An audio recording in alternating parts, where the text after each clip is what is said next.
Well, for months, conservatives have claimed that mainstream media is biased against Republican nominee Donald Trump, but now new research may support that claim. One America's John Hines has the details from Washington.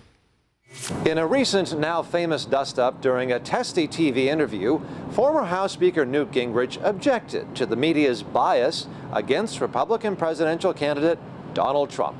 That was Trump on camera talking about grabbing women. Look, I just heard you go through this with Governor Pence. I get it. I know where you're coming from. But let me point out something to you. Sure. The three major networks spent 23 minutes attacking Donald Trump that night and 57 seconds on Hillary Clinton's secret speeches. You don't think this is a scale of bias worthy of Pravda and Izvestia? Gingrich's claim that mainstream TV news has focused on Trump's personal behavior and other negative stories about him at the expense of policy issues in the campaign is accurate, according to the Media Research Center. The media are obsessed with the minutia of this election, any way, shape, or form they can do to go after Donald Trump and to support Hillary Clinton.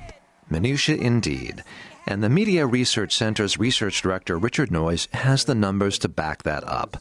Noyes looked at news coverage by the three networks during 12 weeks from the convention through the last debate. We found that Donald Trump received a lot more coverage than Hillary Clinton, 40% more airtime devoted to him and talking about him than devoted to her and talking about her.